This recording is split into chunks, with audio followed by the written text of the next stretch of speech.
Welcome back to, what are we calling this series again? It's called 25 Years, Seeds Church Story, a Memoir. That sounds about right. Yeah.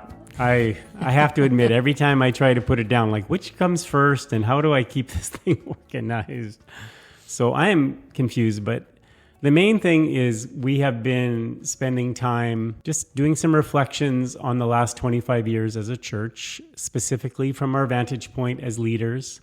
And it's one of the big surprises for me is how smushed together those 25 years become in my brain. And I would have thought I could kind of locate when certain events or certain emphases that we were involved in, I could say, well, that's when that happened. And then I realized when I do some research, it's like, I'm off by 5 or 6 years, or people who I would have thought were centered in certain phases of seeds and really not getting that right either. So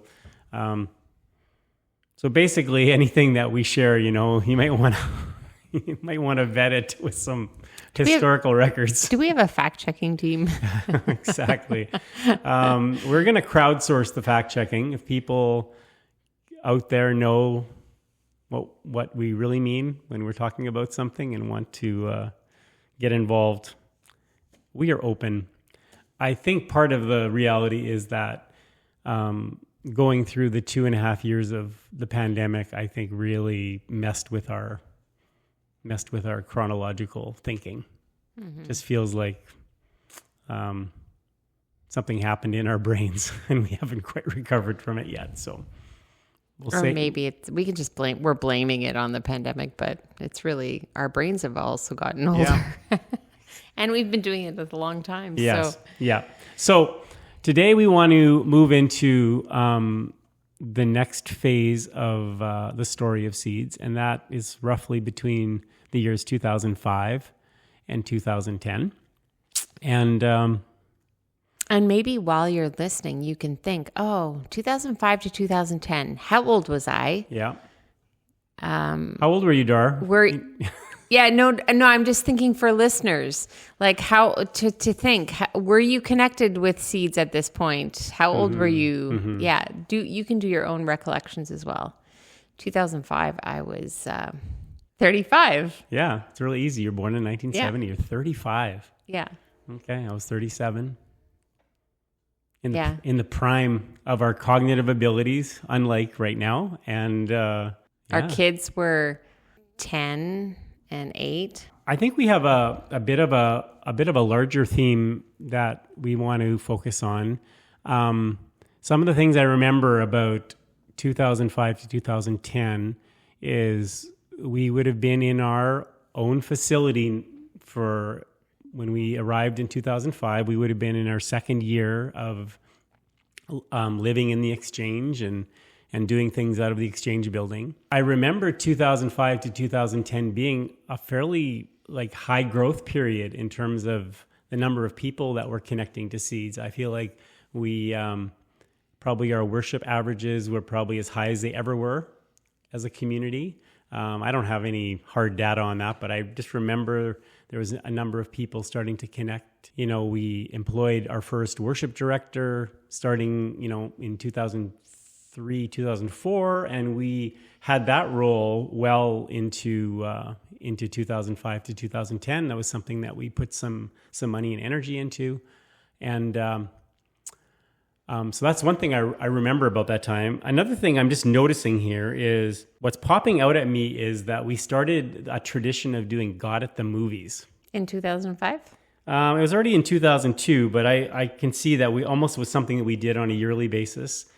And again, I would have put that much later. Okay. So basically, I don't know if you've ever been a part of a community that kind of did this, but we started to work with the idea that one of the prime storytelling languages of our time was motion pictures, movies, films. Of course, reading is important, and books are still important, but we've become a much more visual culture, and I mean that's being borne out these days in the, we're in the age of TikTok and Instagram Reels, and everything's about moving pictures in social media.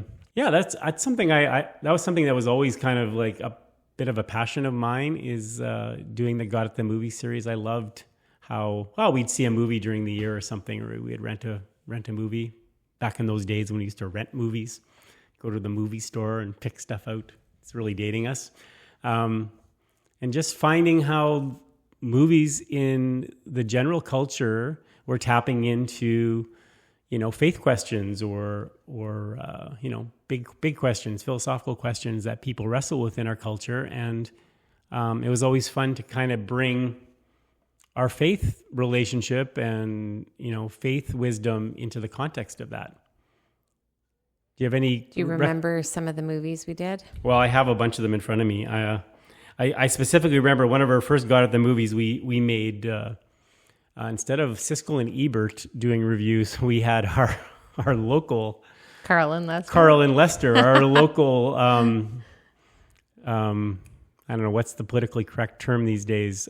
We would have referred to them as rednecks, but they made some humorous videos connected to these. So we did Remember the Titans, the Denzel Washington movie. It was very popular. Less popular movie, The Big Kahuna. I don't know. I think that might have been a Coen Brothers movie. Someone should correct me. Simon Birch. I don't know if you remember that movie about I love that movie. With the little boy. And remember the movie Pay It Forward? I forgot about that one. And so that's kind of where we started. And I always loved doing it. I got a feeling you didn't like doing it as much as I did. No.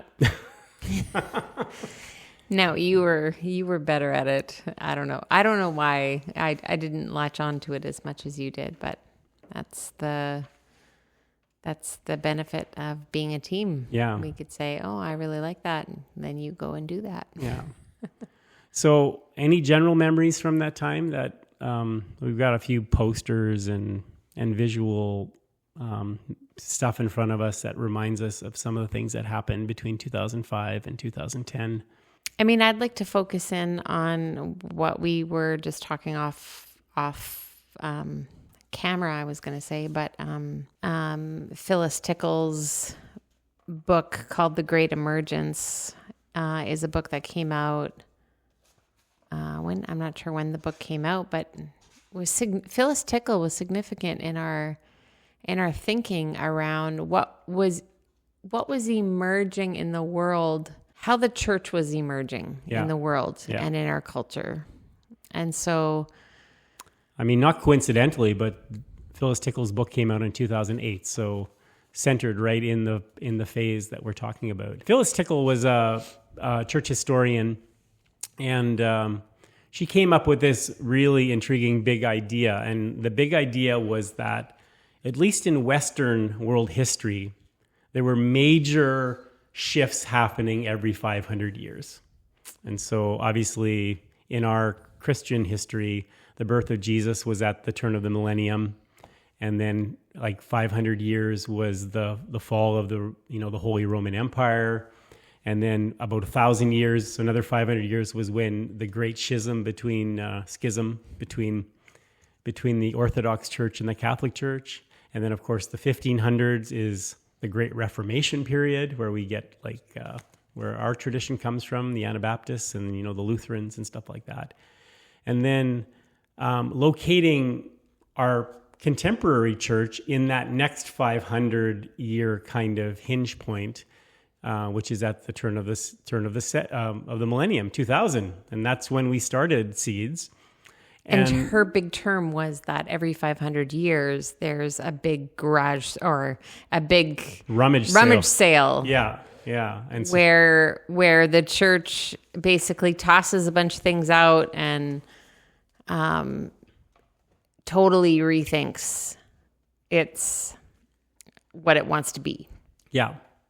So, I guess a rummage sale is when you clean everything out of your attic or your spaces and you kind of decide, what are you going to get rid of? And what's useful? What are you going to keep? And so when she said that, it felt like it really resonated with us as we engaged with what it meant to be the church in the 21st century. that a lot of things were like shifting. Mm-hmm. And I mean, now where we're located 25 years later, I know that in the last year, you and I have had conversations about like, are we through it, or are we in another one really quickly? Because it feels like we are in that place in even a bigger way. But in our in our planting of seeds, and certainly as we continued on, there was this sense of like, what is, wrestling with really big questions around the purpose of the church and how the church functions in the world, and what is emerging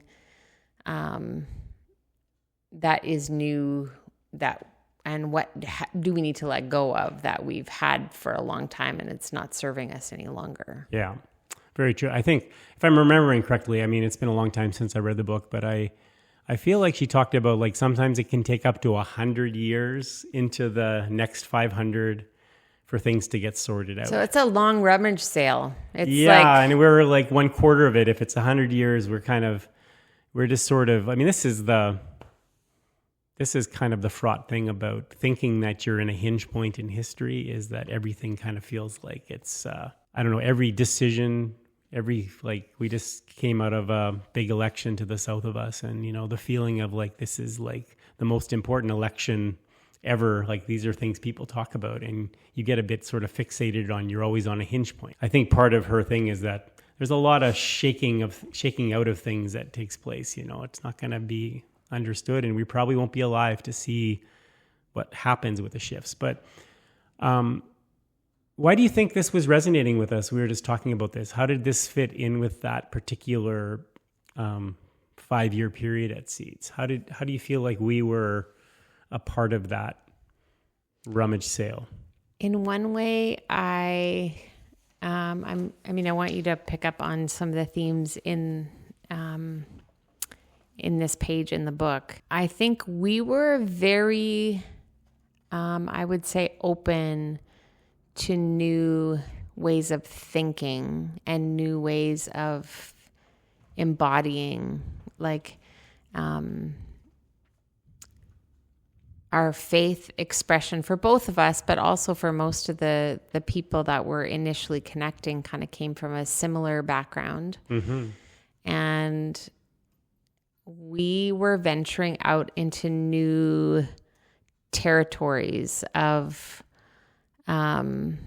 renewal kind of movements, and like beyond Mennonite church. And I think in some ways that felt a bit like scary, but liberating also.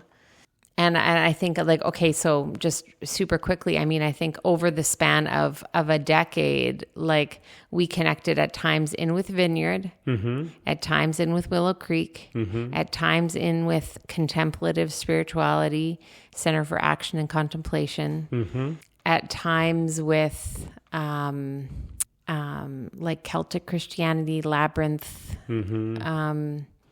That's also, again, more in the contemplative. Mm-hmm. And then at the same time, became very involved and engaged in refugee work and social justice work, and started more conversations around gender diversity, sexual orientation. Yeah. That's a lot of maybe what would appear. How do those things seem connected? Yeah, it's actually, this is really, I'm intrigued by this conversation, because I don't know if we've ever reflected on the question, what was going on for us as a community during these phases? Like, we're kind of thinking about events, but the last episode that we recorded talking about 2000, 2005, one of us said something like, were we deconstructing? Like it wasn't language we had. It would have been available to us, but it's more recent language, vocabulary. And so I titled that episode, Were We Deconstructing? And it feels like if we were deconstructing, part of our work was an openness to other traditions in church history that provided maybe a corrective to our tradition, or brought something new. And it seemed like we were living in a time where actually there was a lot of intermingling amongst traditions. I think this is one of the things I learned in listening to the Emerged podcast that we talked about, is just how people were coming from different places and finding a lot of commonality with each other, even though they were coming from different traditions. And it seemed to like a similar thing was happening in our Seeds church life, that people were coming from different places and we were open to how it might shift our understanding or change things. Our time with Brad and Eden, when Brad first came and Jursak came and did a conference on listening prayer, and really opening ourselves up to this sense that God is active in relationship to us, and that we can hear God's voice. And I think there was a real hunger for that. And also a real skepticism too. Yeah. A real wrestle with that, because that was maybe tapping a little bit more into the heart part of Christian traditions than our Mennonite church background would have. Yeah, more charismatic renewal kind of traditions that.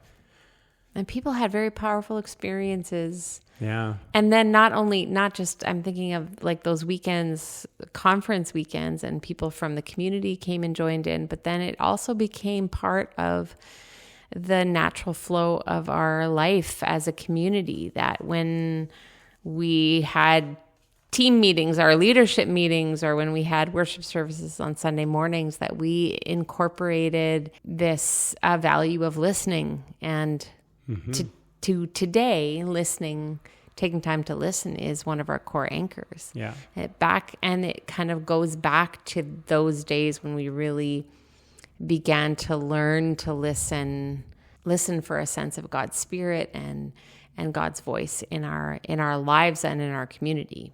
Right. And they intersected with each other. Like, we were into this more fostering a listening culture, and we were practicing listening in the context of making decisions about how many refugee families we would want to sponsor, and like kind of taking some risks around very social issues about dealing with, the displaced in our world. We'll be sitting down with Ray Lowen, who is the director of Build a Village, which was something that kind of formed at the same time that Seeds was forming. And we found ourselves very drawn to these situations. The major Sudanese refugee movement, I think that was in the time of 2005 to 2010, and then much later the Syrian refugee crisis. And a lot of those decisions were born out of people discerning together, like, what are we hearing? Like, do we move on this, or are we crazy? And yeah, you're crazy and you should move on it. Stuff like that. Maybe another thing too that can't, like, the four quadrants that Tickle talks about are kind of like the more liturgical church traditions. So we would think of Catholic, the Anglican, very sometimes called high church, with lots of responsive readings and a liturgy, an ordered service, very ordered.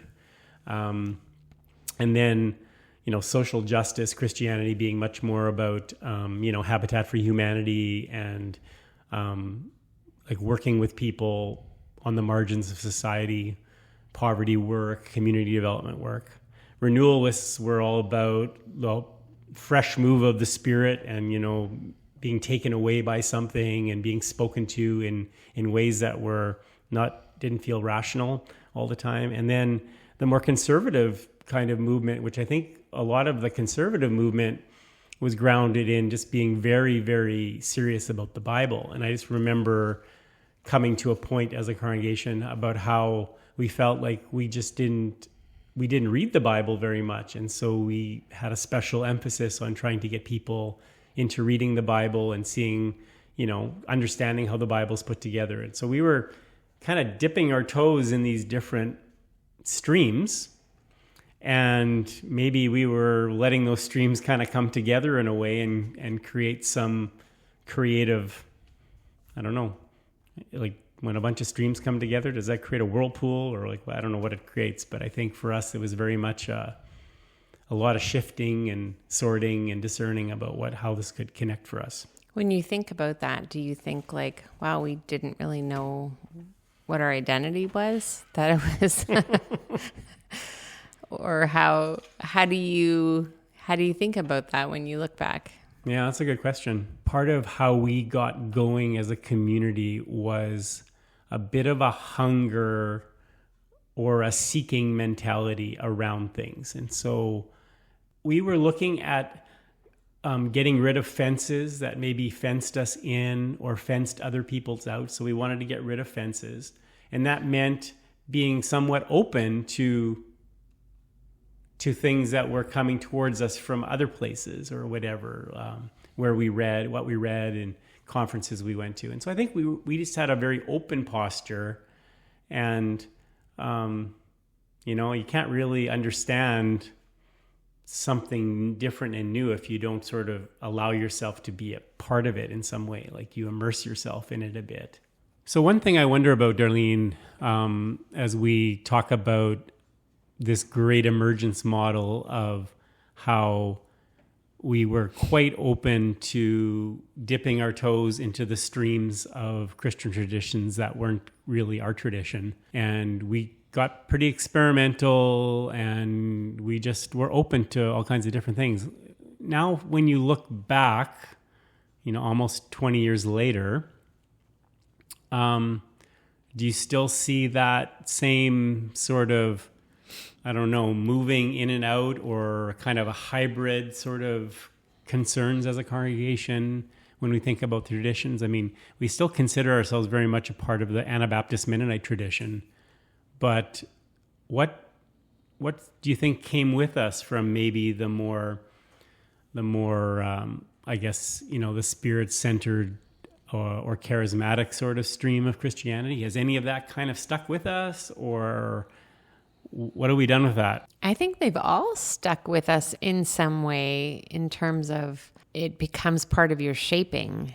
And I think it's really interesting to look back now and think about some of these experiments that to some degree followed our own yearnings, like personally our own yearnings. And I think what we were often just hearing from the community around, I have this picture in my mind of, so like when we were pursuing maybe more of the spirit oriented stuff, that brought some beautiful gifts in listening prayer, in a couple of conferences that we had, but also just developing our own practices of connection to God in a different way than many of us had grown up with. And there was a season at Seeds where you could walk in on a Sunday morning and it wouldn't be like unusual to see people in a certain posture of worship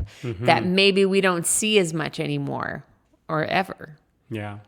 And it's interesting to think about interpreting that or evaluating that. So allowing the different people allowed us to experiment with like what it means to align your body with a sense of openness to the Spirit. So whether that meant, people were experimenting with like having their hands open in worship or up, and kneeling or walking around, or, there was a season where it was like, there's room for that. And, the flags, and I remember Jessica Fair spent quite a bit of time making flags that represented our Seed 7 at the time. We had 7 values. And so we were always, even when we were experimenting with those things, we were trying to integrate it into like who we were. It wasn't just like, oh, wow, Seeds this year looks charismatic. Seeds this year looks contemplative. Yeah. I think that it may look like we we're a community that really didn't understand its identity. But I think in some ways, when I look back on it, it feels like there was a lot of freedom throughout our years to continue to understand our unique values and identity, but have different forms of expression. So on any given Sunday today, you won't really see people kneeling or raising hands. Where did that go?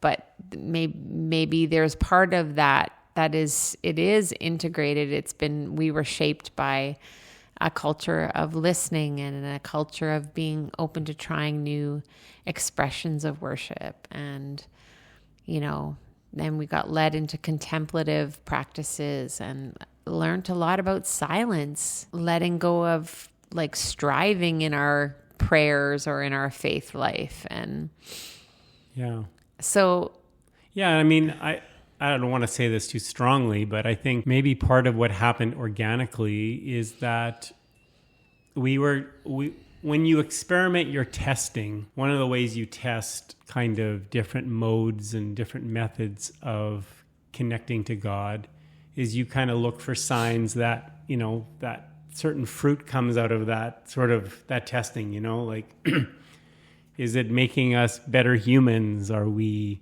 becoming more connected? Are we becoming more open? Are we becoming more responsive? And I think maybe sometimes stuff that we sort of were engaged in because of again, I don't want to say it's too strong, but sort of like you sort of test it and say, like, I don't know if that was making us better. We weren't making Jesus more real in our lives because of how we were living out those things. And so it just sort of organically became less centered in what we were doing. And I'm sure we lost some things that made Seeds interesting during those years. But also we became who we were, in the sense the people that were part of the community, they kind of determine what type of community we were. And so we did things that resonated with the people that were there. And as people changed and we changed in our leadership, some of those things became, less important. I mean, like a really, to me, a kind of strong example of that is there was a time when a number of us would make a trip out to International House of Prayer in Kansas City, Missouri, because they had this 24/7 prayer/worship service going all the time. It had been going for almost like a decade at the time. And I mean, that was a very, very different experience. I mean, just in the last few years, I mean, the leaderships of that community, there's been a lot of troubling things that have come out of that community in the last, 5 years, 10 years. And you look and say, like, okay, well, they were doing something, but now there's a lot of, negative fruit or bad fruit that came out of that experience. And I feel like people were, we were always kind of testing, like, is this a good thing or not? And is it making us a better community, or is it connecting us to the right type of people in terms of our community and stuff? And I think some things just fell away because they became less significant to us or less important, or we didn't have the same, I don't know, we didn't buy in to some of those modes and methods anymore. Other people may have bought into that, and the people that were at Seed didn't. I don't know. It's kind of hard to evaluate. I think I'm curious how you would reflect on this, but I think as leaders, throughout a long period of time, we always felt a pull. It's both things, right? It's like an openness to experiment, but also like a pull to, some people want us to be more like this. Some people want us to be more like this on the other side, Mm-hmm. And it's like, there can be pressure to become more like what some people want you to be. Mm-hmm. And to distinguish and discern over the years, what falls into an open posture, experimental posture, and what kind of falls into a, like, we are just following every whim that somebody wants us to follow. Yeah. And so I think I recall us in trying to hold that struggle quite actively, that in our time. That feels like part of, as we're coming to a close, the part of the weight of leadership, the responsibility of leadership is there's so many ways a church can go. Mm-hmm. And can we be open to evolving and shifting and growing, but also stay rooted to who we uniquely are? Yeah. And sometimes that was just, it became evident for some people, that's not enough for me. I need to go and find something else. Yeah. And that's hard, Yeah. discerning that in community. And that is one of the both privileges of leadership and burdens of leadership. Yeah, I think that's really true. And I think, just to be a bit like transparent as leaders, I think if I think about our early visions about what Seeds would be, we found ourselves having to deconstruct our visions many times because we had seen something someplace else usually, and we thought, well, why couldn't that happen here? Why couldn't it be like that here? And then after, a long time of maybe suggesting things or trying things, you realize, well, we need to figure out what is happening here with this group of people, not sort of modeling after something somewhere else. Like, we can be inspired, we can ask questions because of what we see in other places, but I think we sort of had to unlearn our visions about what it would be to be a church here in Altona at Seeds, and we started to understand, okay, this is who we are. This, what do we have? What are the gifts? What are the passions? What are our things that matter to us and our values? And that's something that we started to learn over time. Didn't happen immediately. And I think in this section, 2005 to 2010, was probably a time when we were trying stuff and learning stuff, and it had impact on where we were in the next decade after that and where we find ourselves today. So I think it's a natural progression, or like you said, evolution that happens. Throughout, I've just been looking at some journals at times. I had a practice for quite a few years of going for a silent retreat every month for Right. one day. Sometimes it was St. Benedict's or Villa Rosa or other places. Sometimes it was more local. Anyway, I was, I think, often fraught on those days with this wondering about whether we were on the right track. And there are many years where John 14 and John 15, it's the vine and the branches chapters of, coming back, the encouragement, always coming back to like this abiding place. Abide with me, make your home in me. And everything grows from there. Like, right. The harvest is sure to be plentiful. And often I felt like, hey, like there should be more fruit if this is good. And, why can't I see? I think I maybe partly my personality was always looking for like, it would be evident to me that we were on the right track if it looked like this way. Right. And I think over the years, like you said, we've had to let go of,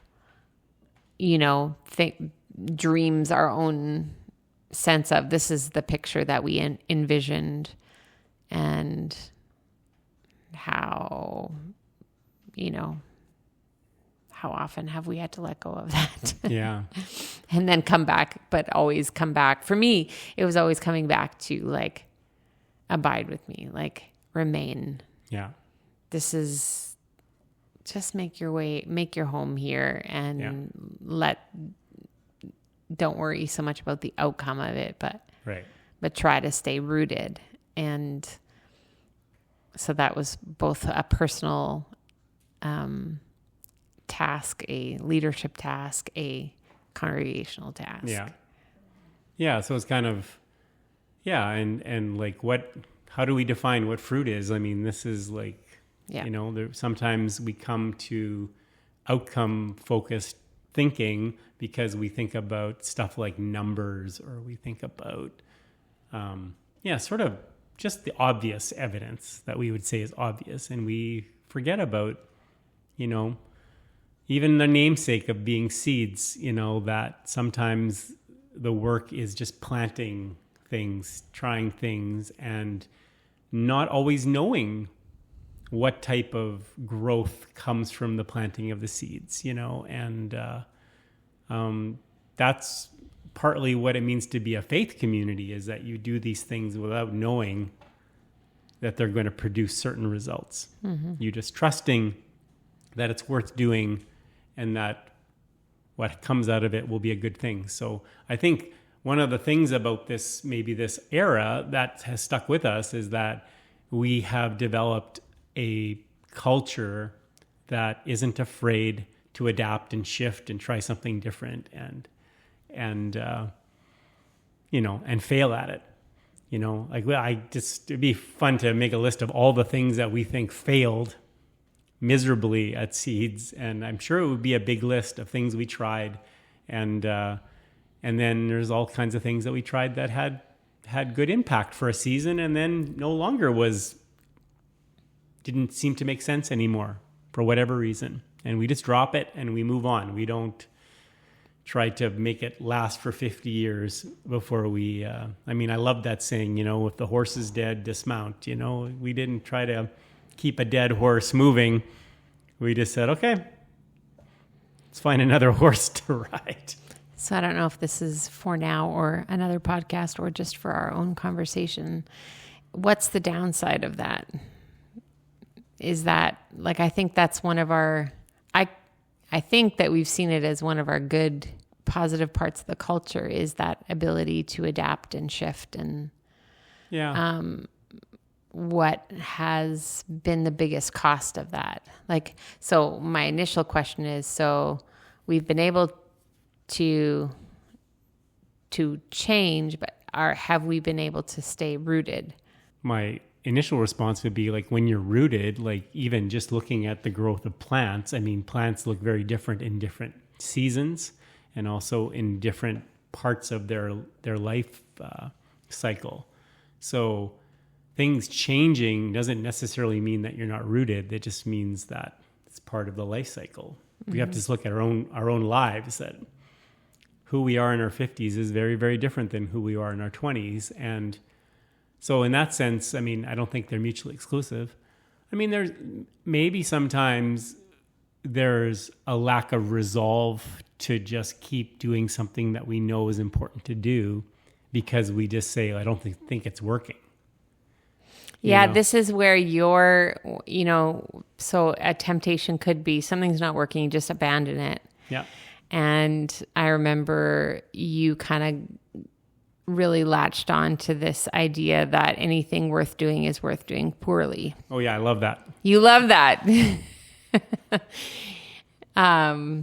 So that was to counter that. Let's not abandon something because it's not perfect. Yeah. Let's also be persistent. So you're always kind of holding two polarities, really, right? Yeah. Like this, good, the upside of adaptability and the downside of rigidity.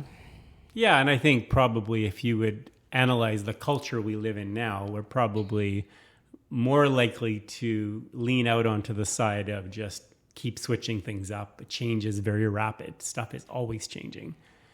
and there's less appetite for, I mean, I love the book that Eugene Peterson wrote, had a title, A Long, Slow Obedience in the Same Direction. Yeah. Which is a bit more of an old, ancient, slow mindset. And I think we're less comfortable with that. And we have a society maybe on the brink of, climate collapse, partly because of growth, fast mindsets, capitalist kind of Yeah. industrial. Yeah.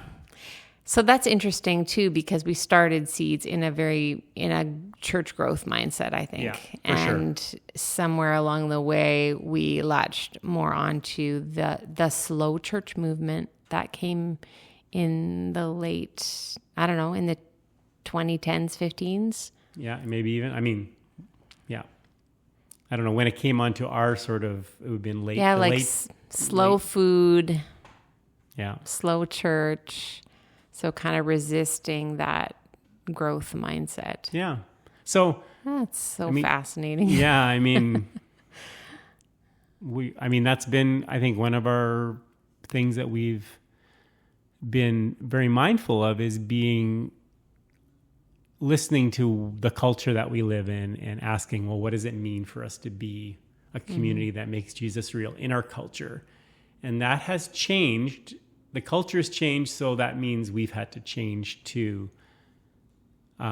communicate with it, or maybe sometimes that we need to counter the culture. So we're trying to be counterculture, providing a different culture in the midst of a larger culture that's very different. These are all things that a congregation has to discern. And coming to the end of 25 years, it's another opportunity to discern what will the church be doing to meet the need of the time.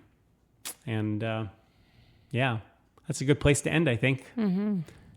Thanks for joining us, Thanks everyone. for joining us.